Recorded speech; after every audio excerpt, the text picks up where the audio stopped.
yakwatira mu bumu bwa NAFBAC Africano magezi awanjagidde abasumba bonna obutatwala busumba nga bwakubuulira njiriyo wabula bategekeddwa okukimanya nti balina obuvunaanyizibwa obw'okufa ku bantu be basumba.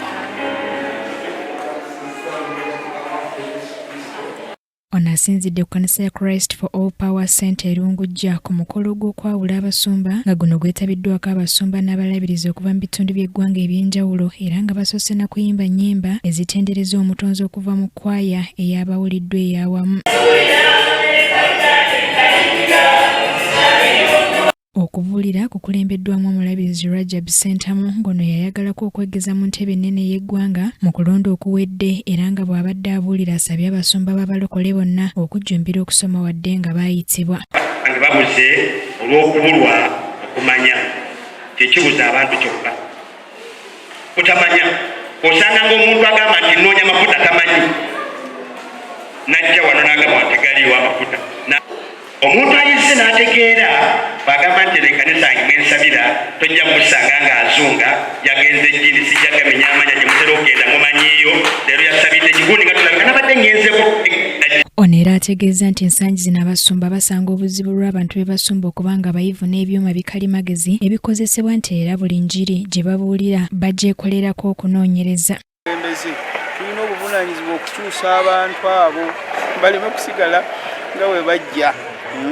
Eyajja nga mutamiivu tusuubira nti alina okuwona obutamiivu. Eyajja nga yeetaaga tusuubira nti tulina okumuteekateeka ave mu kwetaaga okwo.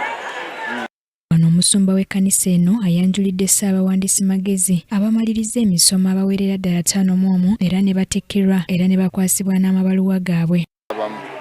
Bayiza bannange ntokola ekyo si bwe tubona okukola ne tujja kuyamba tekijja kutwala mu maaso. Mu ekyo Katonda yampa okubikula naye ng'ekikulu mu byonna byonna mbadde neegombanga nnyo okusoma ebitabo. Omulabirizi Teo Mpiima ayogedde ekyamuwaliriza ng'ekkanisa okuvaayo n'ekola eno okubangula abaweereza. Si kyaffe kya Mukama waffe kati nno n'olwekyo bwe kituweebwa tulina okufaayo nga tukimanya nti kyetufaako kisibo kya Mukama waffe si kyaffe nga ffe abasumba ate nga tetuteekeddwa kukikozesa nga ffe bwe twagala wabula ye nga bw'ayagala. Abasumba abeetabye ku mukolo guno basabye abaawuliddwa okwegendereza ku bigambo ebibavaamu okwewala okumenya abalala emitima. Naye n'omukadde eriyo n'omukadde akaddiwanga musiru n'olwekyo twetaaga abantu ab'amagezi. Tulaba nga ne ba Pawulo bonna baayigirizibwa ba Danieri baasomesebwa yenjiri eno gye tuliko bannyabo ne bassebo kiba kirungi nnyo leero ndi mulamu entyanvaawo tube nga tuleka omukululo betuleka beba nga bagenda mu maaso. Mukama abanjagalira nnyo. Kyambadde Shadrack Joshua yakusakidde eggulire lino Cracker TV amalindiri.